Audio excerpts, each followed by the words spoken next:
Bonjour à tous, avec l'aide de Dieu, nous allons étudier la Gemara, le traité Rosh Hashanah Daf Chavav Amud Bet 26b. Il nous reste encore quelques mots de 26a. La Gemara nous raconte que Lévi, Ikla Leuata, Lévi, il est arrivé dans une certaine localité, Ata Gavra Lekame, il y a un homme qui est venu à sa rencontre, Amarle, et cet homme a dit à Lévi, Kavan Plania, que un tel, Makava. Qu'est-ce que ça veut dire Kavan? Rashi nous dit que Xalani Ploni, ça veut dire que telle personne m'a volé. Mais le problème était que le Havayadamai Kamarle, Lévi ne comprenait pas ce que cet homme lui disait. Lévi ne comprenait pas que le mot Kava veut dire voler. Qu'est-ce qu'a fait Lévi? Ata Shail ben Midrasha. Il est venu, il a demandé dans la maison d'études qu'est-ce que veut dire ce mot. Amroulé, les étudiants ils l'ont dit, Gazdan Amarlach. Cet homme t'a dit qu'un tel m'a volé. Kavan plan, il y a un tel m'a volé. Où est-ce qu'on retrouve dans le texte que le mot kava, kouf, bet, aïn vient du langage de voler, dictive? Il est écrit, Dieu dit au peuple juif, Ayigba, Adam, Elohim, Gomer. Est-ce qu'un homme va voler Dieu? L'expression là-bas de Yigba veut dire voler. D'ailleurs, dans la suite du verset, il y a écrit, et si vous allez dire, Bamegvanura, avec quoi on t'a volé? Rashi ramène la fin du verset. Et Dieu, là-bas, il explique avec quoi vous me volez. Ama serve à Touma, les parties que vous devez prélever de vos produits agricoles pour donner au Kohen, au Lévi. Et vous ne les donnez pas, eh bien, Atem Kovimoti, par cela, vous me volez à moi-même, à Dieu. Donc on voit dans le texte que l'expression de Kava veut dire voler. Amarle Rava mi Barnish le Ravashi. Lorsque Rava de Barnish a entendu cette histoire avec Lévi qui ne savait pas qu'est-ce que ça voulait dire le mot kava lorsque la personne s'est présentée chez lui, il a dit à Ravashi, I avayatam, si moi, Rava, j'avais été là-bas, Ava minale, j'aurais dit à cet homme-là, même si je ne sais pas qu'est-ce qu'il m'a dit, mais je lui aurais demandé des questions, je lui aurais dit, Eri kavar, comment il t'a kava? Bemaï kavar, avec quoi il t'a kava? Ve'amaï kavar, et pourquoi il t'a kava? Et comme ça, j'aurais compris de la discussion, en le faisant parler cette personne, j'aurais compris le mot qui m'a dit que je ne connaissais pas, j'aurais compris de quoi s'agit-il. Ou même là, Vayadine, donc automatiquement, j'aurais su ce qu'il voulait dire. Pourquoi Lévi n'a pas fait ça, la Gemara dit? Parce que Vei ou ça va, parce que lui pensait que Milta de Isura Kamarle. Lévi pensait que l'homme lui parlait d'un interdit, c'est-à-dire des relations interdites. Alors il faut voir pourquoi il n'a pas voulu trop questionner cette personne-là. S'il va lui parler d'une relation interdite qui s'est passée, si un litige devait l'écouter de toute façon, mais en tous les cas, Lévi ne voulait pas rentrer dans cette discussion-là. Ok. Encore une chose en ce qui concerne donc des mots que des sages ne savaient pas. Le Havuya de Rabbanan Mai Serugin. Les sages ne savaient pas quel est le sens du mot Serugin. Rashi Mai Serugin. Shishaninu ben Megillah. Dans le traité Megillah, on a enseigné dans une Mishnah que Kira Serugin, que c'est quelqu'un, il a lu la Megillah en Serugin, il est quitte, mais il ne savait pas, les sages, qu'est-ce que ça veut dire le mot Serugin. Shamu al Amtad Rabbi. Un jour, ils ont entendu la servante de la maison de Rabbi. De Chazatanu Rabbanan de Avu Aile Piske Piske. Elle, la servante, lorsqu'elle a vu que les sages rentraient dans la maison d'études par groupe, en intervalle, un groupe, encore un autre groupe, Amra Lehu, elle leur a dit, Admatayatem Nichnasim Serugin Sirugin, jusqu'à quand vous allez entrer Serugin, Serugin. Donc, étape par étape, rentrez tous en une seule fois. Pourquoi vous rentrez avec des intervalles? Rashi, puisque l'ipirakim, donc par intervalle, chez Einam Nichnasim Yachat, qui ne rentraient pas ensemble. Et donc par cela, ils ont compris que Serugin, ça veut dire avec intervalle. Donc dans le traité Megillah, lorsqu'on dit que quelqu'un il a lu la Megillah en Serugin, il est quitte, ça veut dire qu'il a lu la Megillah étape par étape. Il a lu un chapitre, après il a fait une pause, il a fait un deuxième chapitre, etc. Tant que c'est dans l'ordre, eh bien il est quitte. Encore une autre anecdote dans le même esprit que le Avuyade Rabbanan Mai Chaloglogot. Les sages ne savaient pas quel était le sens du mot Chaloglogot. Rashi nous dit, Mai Chaloglogot, Sheshaninu Perekama de Yoma, dans le premier chapitre du traité Yoma, on lui dit que Kol Shivat Yamim, que tous les 7 jours avant le jour de Kippour, Lohaya Ochel Ashum va Chaloglogot. Le Kohen Gadol, le grand prêtre, ne mangeait pas de l'ail et des Chaloglogot, qui sont des produits qui rajoutent de la semence, et on ne veut pas qu'il va avoir une pollution nocturne qui va être impure, qui ne pourra pas officier dans le temple le jour de Kippour. Donc les 7 jours avant, il ne mangeait pas ni de l'ail, ni des chaloglogot. Mais ils ne savaient pas c'était quoi des chaloglogot. Yom Achad, un jour, Shamoua le Amta de Rabbi, ils ont entendu la servante de la maison de Rabbi. Des Chazit Lao Gavra. lorsqu'elle a vu une personne, des kamevadar parpechine, qui était en train de répandre des graines de pourpier, donc parpechine c'est le pourpier, et Amrale, elle s'est plainte, elle lui a réprimandé, elle lui a dit jusqu'à quand tu répands tes graines de chaloglogot. Et ils savaient que c'était du pourpier, c'était donc parpechine, ils ont compris que c'est quoi les chaloglogot, c'est des parpechine, c'est du pourpier. Rashi nous dit que parpechine, c'est un yerek, c'est un légume chez Corinne qu'on appelle okeli, un certain mot en français dans ce sens. Une autre anecdote, lo avouya de Rabbanan mai salselea uterom meka. Les sages ne savaient pas qu'est-ce que veut dire le verset salselea, elle va t'élever, terom meka, le langage de Romemou d'élever, mais le mot salselea, ils ne savaient pas qu'est-ce que ça voulait dire. Yom Bachad, un jour, Shamua le Amta de Rabbi, ils ont entendu la servante de la maison de Rabbi, Davat Amra Leo Gavra, qui s'adressait à un homme, Davat Kameha Perbissar, qui se renversait les cheveux, c'est-à-dire qui se bouclait les cheveux. Amrale lui a dit Admata et mesalsel bisarecha, jusqu'à quand tu vas te mesalsel avec tes cheveux. Ils ont compris que mesalsel, ça veut dire remuer, retourner, boucler. Donc le salselea qui est dit à propos de la Torah, que salselea, elle va t'élever, cela fait référence à la Torah. Donc quel sens Rashi salselea? Chafos, cherche, creuse, hapor, retourne les secrets, les trésors de la Torah, et ça va t'élever. Encore une autre histoire. Il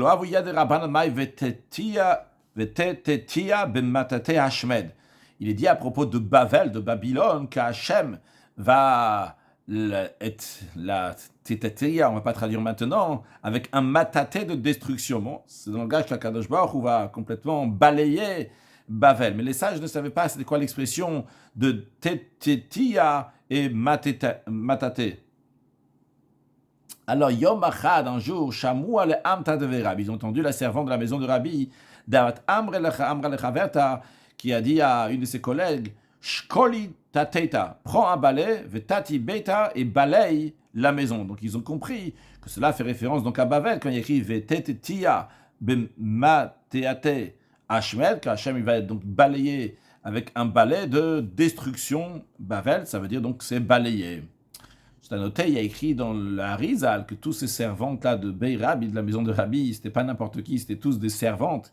Quand ils ont traversé la mer Rouge, ils ont vu Akadosh Baruch Hu, sûrement c'est d'où ils connaissaient tellement de choses, comme les sages ne connaissaient pas, en tout cas ils ont bien aidé.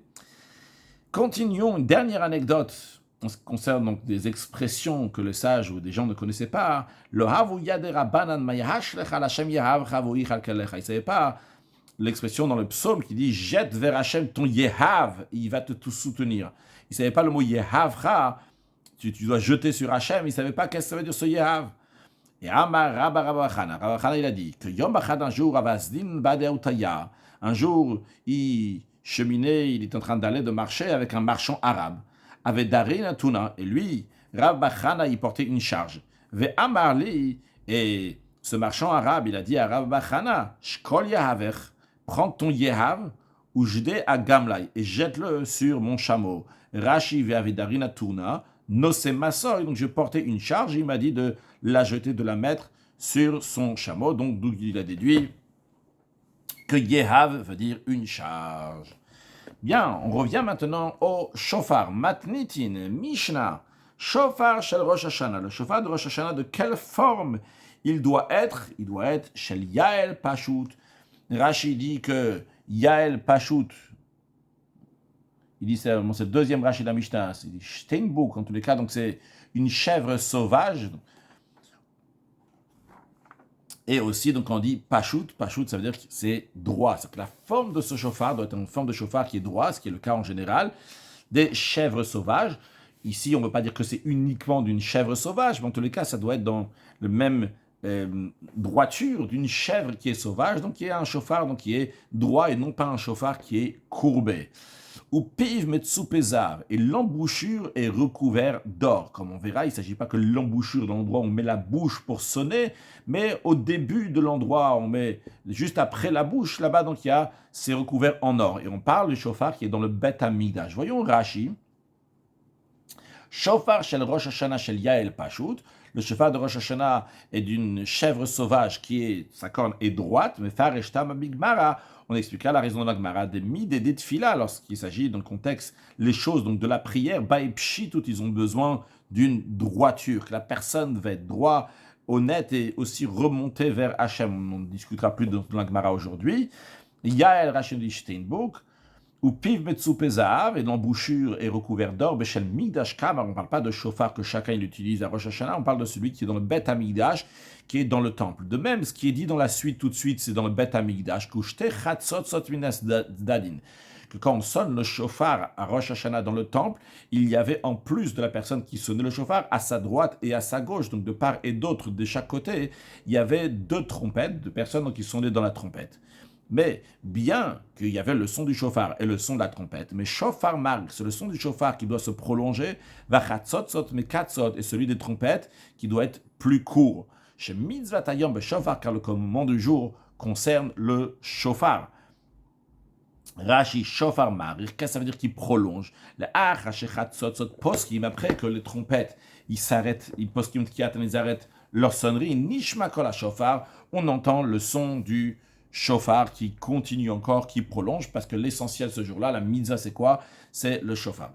Maintenant, betaniyot, lors des jours de jeûne, comme Rashi nous dit que qu'on dit dans le traité de Tanit, que lorsqu'il y a des jours de jeûne qui sont fixés pour des malheurs qui arrivent au peuple juif, la Torah dit qu'on va sonner le chauffard. Et il y a écrit là-bas, taku que les Kohanim, donc ils sonnaient le chauffard. Alors le jour des jeûnes, avec quelle sorte de chauffard on sonne? Beshel Scharim, avec des cornes d'un mâle qui est Kfufin, qui est courbé. Donc quand on dit des mâles ici, on parle donc des béliers, comme Rashi nous le dit, Beshel Scharim, des Eilim, des béliers. Chez Stam, Kfufim, qu'en général, donc ils ont des cornes qui sont courbées.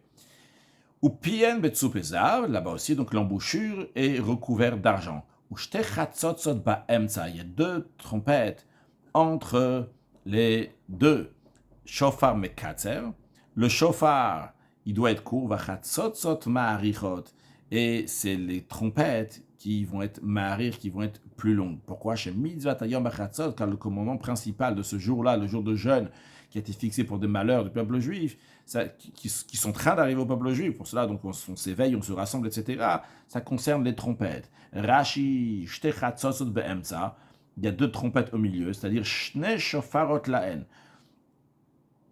C'est deux trompettes, il y a aussi, ils ont encore deux chauffards avec eux. Echad mikan, ve'echad mikan, donc un à droite et un à gauche, un d'un côté, un de l'autre, ve'en ba'emza, et les deux trompettes sont au milieu.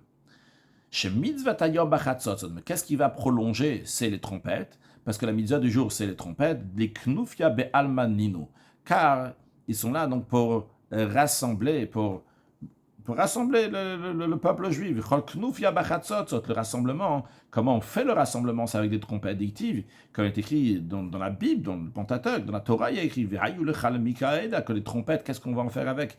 Ils seront là pour appeler l'assemblée ce jour-là, donc c'est le jour dans lequel on doit se rassembler pour prier à Dieu pour les malheurs qui sont arrivés. Donc c'est fait avec Bachatzot, c'est des trompettes, c'est la mitzvah essentielle, c'est pour ça que les Chatzot, les trompettes, c'est eux qui prolongent. Après, la Mishnah nous parle du Yovel. Quand on dit le Yovel, c'est-à-dire le Yom Kippour, tous les 50 ans, le jubilé, donc on compte 7 ans fois 7, il y a 49 ans, après la 50e année, c'est le Yovel, le jubilé. Lorsque ça arrive, cette 50e année, le jour de Kippour, on sonne le shofar. Et quand on sonne le shofar, le jour de Kippour, en conséquence, donc suite à cela, il y a tous les serviteurs qui vont repartir chez eux, on parle des serviteurs hébreux, et toutes les terres qui ont été vendues et qui appartenaient à la famille reviennent à la personne. C'est-à-dire, imaginons que quelqu'un il est de la tribu de Réhouven et il a vendu son champ à quelqu'un de la tribu de la Réhouven et comme toute la tribu de Réhouven, il a reçu une parcelle de terre qui lui appartient à lui et à sa famille. Eh bien, s'il a vendu à quelqu'un d'autre, eh bien cette parcelle de terre va lui revenir. C'est encore dans son terrain, dans le terrain de la tribu de Réhouven, et lui donc il faut lui rendre son champ, son terrain. Le jour de, quand ça arrive, le jour de Kippour, quand on sonne le chauffard. D'ailleurs, c'est d'ailleurs là, je tout à fait une parenthèse, c'est pas lié directement à ce qu'on est en train d'apprendre. Mais c'est la raison pour laquelle que la Torah dit, lorsque quelqu'un y vend son bien, eh bien, son champ, il va le vendre pour tant et tant d'années, jusqu'au Yovel. De base, lorsqu'il a vendu, il n'a pas vendu à l'éternité, parce qu'on ne veut pas le vendre à l'éternité. En tout cas, lorsqu'on sonne le chauffard à Kippour, donc à chaque fois qu'on va dire dans la suite qu'on sonne le chauffard au Yovel ou bien on sonne à Kippour, on parle de ce chauffard-là qui est sonné tous les 50 ans, le jour de Kippour. Et la Mishnah maintenant nous dit que Shavé à Yovel le Rosh Hashanah, que les règles du chauffard de l'année du Yovel, ils sont identiques au chauffard de Rosh Hashanah.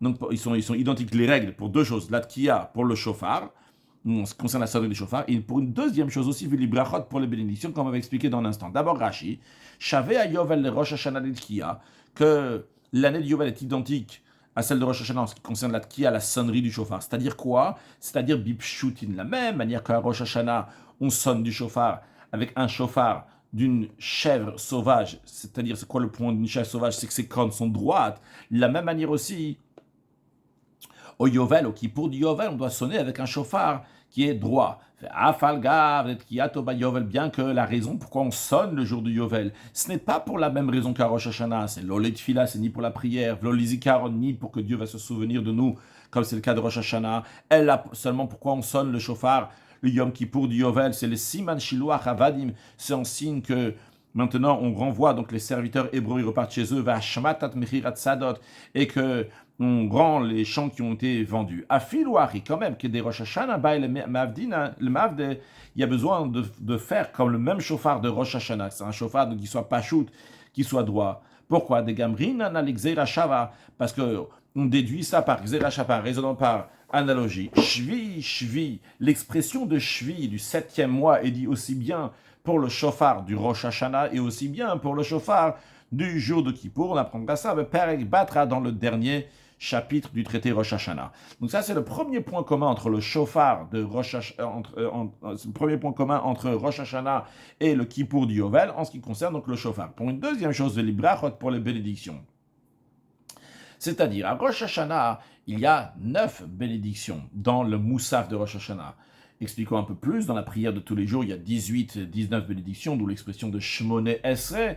Puis il y a la prière de Shabbat, que ce soit celle de Shachari, de Moussaf, de Mincha, de Harvit, qui a 7 bénédictions, parce qu'on a toujours les 3 premières et les 3 dernières qui sont identiques les mêmes, que ce soit en semaine ou que ce soit Shabbat. Et après, celle du milieu qui change. En semaine, il y en a 12, 13, et le Shabbat, il y en a une. Mais le jour de Rosh Hashanah, dans le Moussaf de Rosh Hashanah, il y a 3 bénédictions qui sont mis au milieu, c'est-à-dire entre les 3 premières et les 3 dernières, ce qui fait qu'en tout, il y a 9 bénédictions. Eh bien, ce Moussaf de Rosh Hashanah, qui est donc de 9 bénédictions, alors Rachid nous dit, il faut dire 9 bénédictions dans le Kippour du Yovel, du Jubilé, comme on fait à chaque Rosh Hashanah. Maintenant, nous avons une autre opinion. Rabbi Yehuda Omer. Rabbi Yehuda dit Rosh Hashanah, Tokim Beshel Scharim. On sonne le chauffard avec des cornes de mâle, c'est-à-dire avec des cornes de bélier, donc notre mot. Rabbi Yehuda dit le jour de Rosh Hashanah, avec quoi on sonne le chauffard? Avec des cornes de bélier qui sont courbées, non pas avec des cornes de chèvre sauvage qui sont droites. Ou Beyovlot. Et l'année de Yovel, par contre, lui dit, c'est Beshel Yehilim, c'est avec des chèvres sauvages. Donc sur ça, il est d'accord avec Tanakama. Donc son désaccord avec Tanakama, c'est uniquement en ce qui concerne le jour de Rosh Hashanah, que d'après lui, on sonne avec des cornes d'un mâle, donc qui sont des cornes qui sont bouclées. Rashi nous dit Rabbi Yehuda, Omer, etc. Tama Mefaresh Bigmara, la raison de Rabbi Yehuda, pourquoi Rosh Hashanah on sonne avec des cornes qui sont courbées, on apprendra dans la Gemara pourquoi. Beyovlot Beshel Yehilim. Rashi nous dit que Rabbi Yehuda, il dit qu'au Yovel, c'est avec des chèvres sauvages. Tiens, a priori, on a pris avant qu'il y ait une Xerashava, un raisonnement par analogie, que le même chauffard qu'on a à Rosh Hashanah, on l'utilise aussi pour le Yovel. Rashi nous dit Xerashava lo gamir. Lui, Rabbi Yehuda, donc lui, il n'a pas appris cette Xerashava, il n'a pas reçu ce raisonnement par analogie. Donc pour lui, le chauffard de Rosh Hashanah et le chauffard du Yovel ne sont pas les mêmes. Mara nous dit, Rabbi Levi a dit, Mitzvah shel Rosh Hashanah v'shel Yom Kippour bikfufim, que le commandement de sonner le chauffard Rosh Hashanah et à Yom Kippour, donc on dit Yom Kippour, c'est Yom Kippour l'année du Yovel, eh bien c'est avec des cornes donc, qui sont courbées. V'shel Kol Hashanah, celle de toute l'année, celle donc des jours de jeûne, bipshutin, avec des cornes qui sont droite. Rashi Shel Kol Hashana, de toute l'année, à quoi il fait référence quand il dit le chauffard de toute l'année? Il fait référence s'il y a besoin de sonner des chauffards dans l'année, Shel Taniot, lorsqu'il y a des jours de jeûne qu'on rassemble tout le monde. La Gemara s'interroge sur cet enseignement de Lévi. Ve'atnan, pourtant on vient d'apprendre dans une Mishnah que Shofar Shel Rosh Hashanah, que le chauffard de Rosh Hashanah Shel Yael Pashut, c'est avec une chèvre sauvage qui a des cornes qui sont tout droites. Donc la Gemara s'interroge sur la contradiction des premiers mots de Lévi qui a dit, la Gemara ne discute pas sur celle du Yovel, bien qu'il aurait pu aussi demander dans le commentaire, on en discute de ça, mais on ne va pas en discuter. Donc la Gemara s'interroge sur les premières paroles de Lévi. Lévi a dit qu'à Rosh Hashanah, on sonne le chauffard avec des cornes qui sont courbées. Mais dans la Mishnah, on a dit que le chauffard de Rosh Hashanah, c'est avec des cornes qui sont tout droites. La Gemara répond, Bouddha Makiaitana, Lévi, il tient comme ce Tana une autre opinion de Tanya, c'est dans une braïta. Rabbi Yuda, Rabbi Yuda, il dit, Rosh Hashanah, Yutokim Beshel Scharim Kfufim, que Rosh Hashanah, on sonnait dans des cornes de mâles qui sont courbées, ou Beyovlot Beshel Yeidim, et au Yovel, avec des cornes de chèvres qui sont sauvages, donc qui sont droites. Donc Rabbi Lévi, donc il a sur qui s'appuyer. Il a un autre Tana, c'est vrai que dans la Mishnah, il y a le premier Tana qui dit que le Rosh Hashanah, on sonne avec des cornes qui sont droites, mais voilà, il y a Rabbi Yehuda qui dit qu'on sonne avec des cornes qui sont courbées, et Rabbi Lévi, il dit, comme l'opinion de Rabbi Yehuda, que Rosh Hashanah, on sonne avec des cornes qui sont courbées. Maintenant, Rabbi Yehuda, il parle de deux choses, il ne parle pas seulement de Rosh Hashanah, il parle aussi du Yovel. Et Rabbi Lévi, lui, il a parlé que du Rosh Hashanah, et de Kippour, il a parlé aussi du Yovel, donc les deux sont Big Fouf, ils sont avec ceux qui sont courbé. Je fais remarquer ça pour la suite tout de suite.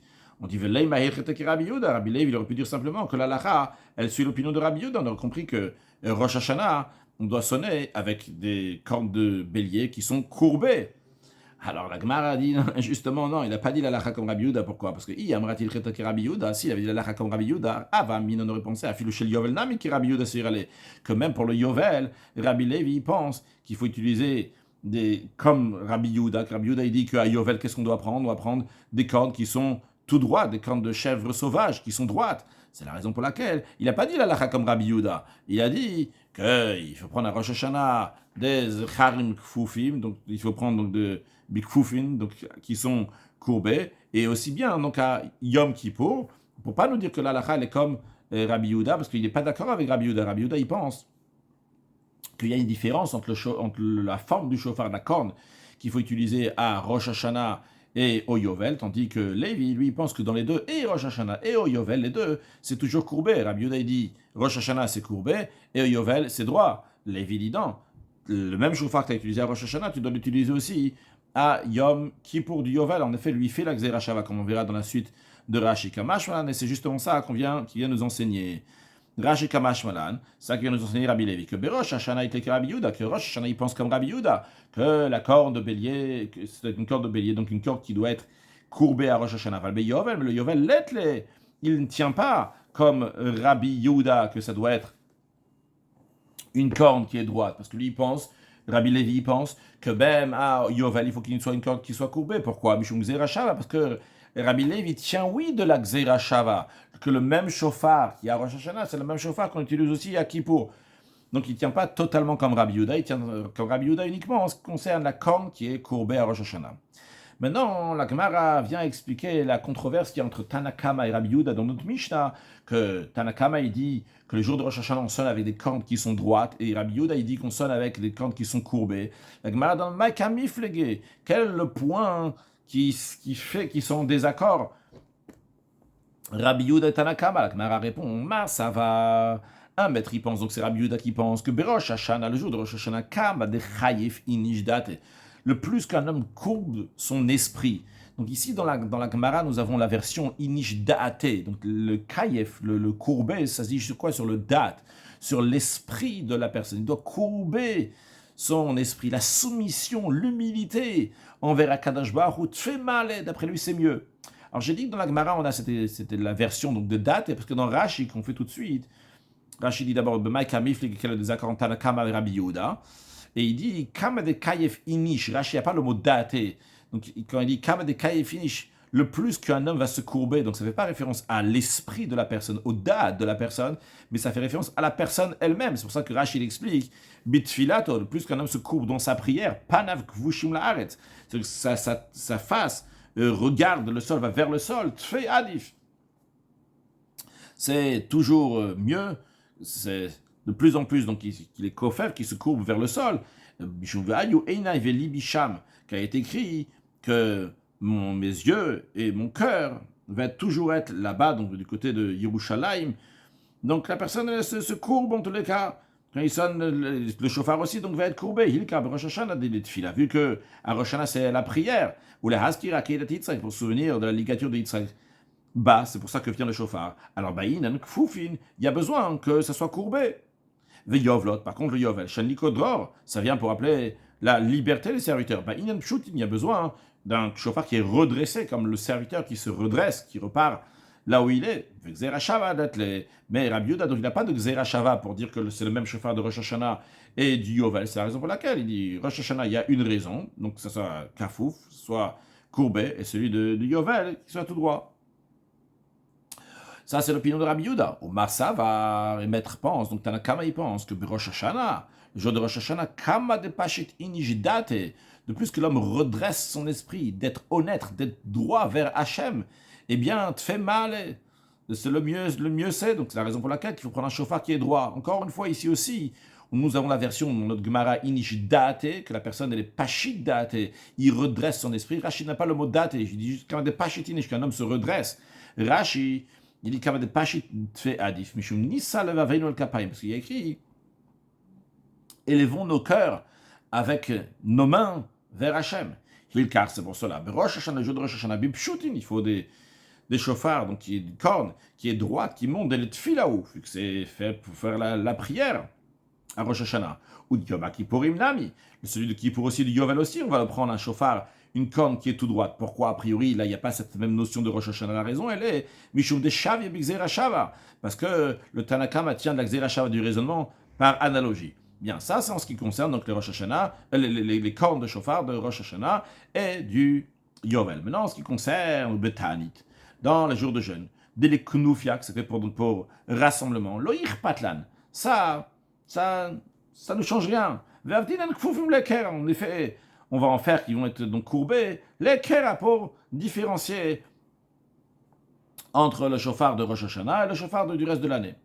Non, le Rabbi Levi, d'après Rabbi Levi, Itleke Rabbi Yehuda, lui tient comme Rabbi Yehuda, il est fila baïnan kfufim, que pour la prière, il y a besoin que le chauffard va être donc courbé, c'est pour ça qu'il y a Rosh Hashanah, ça va être courbé. Ou Yom Kippourim, et Yom Kippourim, il pense de Shaveh Yovel le Rosh Hashanah qui Rabbanan, il pense le même principe que Rabbanan, sans penser la même chose que Rabbanan, c'est-à-dire il pense qu'il y a la Gzeira Shava, le raisonnement par analogie, qu'on a comparé le chauffard de Rosh Hashanah à celui de Yovel, Kippour du Yovel. Jusque lui, il dit qu'à Rosh Hashanah, il faut un chauffard donc, qui est courbé. Alors il va te dire, je pense comme Rabbanan qu'il y a une Xera Shava, le raisonnement par analogie. Donc vu qu'il y a un raisonnement par analogie, c'est la raison pour laquelle que je dis que c'est le même chauffard aussi au Yovel. Il est car Tarvaï ou Bainakvou, mais c'est la raison pour laquelle que aussi celui de Rosh Hashanah et aussi celui du Yovel, les deux doivent être courbés d'après Rabbi Levi. Donc, passons à un sujet de Halacha. Le chauffard de Rosh Hashanah, la mitzvah, bien faire la mitzvah, qui est une corne de bélier qui est courbée. Maintenant, b'diavad, a posteriori, tous les chauffards sont cachers, qu'ils soient des cornes droites ou bien qu'ils soient des cornes qui sont courbées. Mais en ce qui concerne une corne de vache, ou bien la majorité des bêtes sauvages qui sont un seul os, c'est-à-dire qu'il n'y a pas un chauffard et à l'intérieur, il y en a, c'est juste un seul morceau, il n'y a pas ce qu'on appelle la zarout à l'intérieur, ils ne sont pas cachers. Conclure avec un sujet de Chassidout. On a vu deux opinions. Est-ce qu'il faut sonner le chauffard donc avec un chauffard qui est des cornes droites ou bien des cornes qui sont courbées? Le rabbi nous dit que bien qu'on sonne avec des courbées, mais les deux c'est divrei Elokim Chaim, les deux ils existent. Et même de nos jours, qu'on sonne avec des scharim kfufim, avec des cornes de bélier qui sont courbées, mais il y a les deux sujets dans le service spirituel des Juifs. Il y a le Yael Pashut, que ça veut dire Pashut, le mot Pashut droit. Bien le Chassidut s'est expliqué que la personne, elle doit être mavshit lui-même de toutes ses volontés. Et on ne parle pas des volontés qui sont négatives, parce que Maïka Mash, il n'y a pas besoin de le dire. Et ça, c'est déjà quelque chose qui est travaillé dans le mois de Elul avant Rosh Hashanah. Quand ça arrive Rosh Hashanah, des Pashit Inishdat et à Rosh Hashanah, qu'un homme il sort de ses Retzonot, c'est-à-dire même des Retzonot, des volontés qui sont dans la Gdusha, mais c'est ses volontés à lui, il doit sortir de ça. Parce que l'Amshacha de Rosh Hashanah, ce qu'il y a à Rosh Hashanah, c'est au-delà de Tziour de la personne. Et c'est pour ça que lui, de son côté, il doit aussi sortir de tout son Tziour, de toutes ses volontés, même des volontés qui sont de Gdusha. Et par cela que lui, il dévoile la Pshitout qui est dans lui, il dévoile aussi la Pshitout qui est en là-haut. Concrètement, on sonne avec des echarim kfoufim, avec des cornes de bélier, donc qui sont courbés, parce qu'on dit kam de kayef inishdat et tfemale, l'homme doit courber son esprit. C'est le travail de Hitkafia. Le travail de Hitkafia, il a même une supériorité par rapport au travail de sortir de ses volontés. Et ça, c'est un travail qui vient par le zachar, zecharim kfoufim, donc ishk dakolir, donc le mâle, qui a son habitude de faire le kibouche, de faire la conquête. Alors à nous de faire la conquête du monde entier, qui va devenir une dira betartonim, demeure à Dieu ici-bas, en rajoutant des actes de bonté, de bienfaisance, en sortant de nos volontés pour le faire. Et même s'il faut faire Hitkafia, se courber pour le faire, on va le faire. Et amener Mashiach now. Une excellente journée.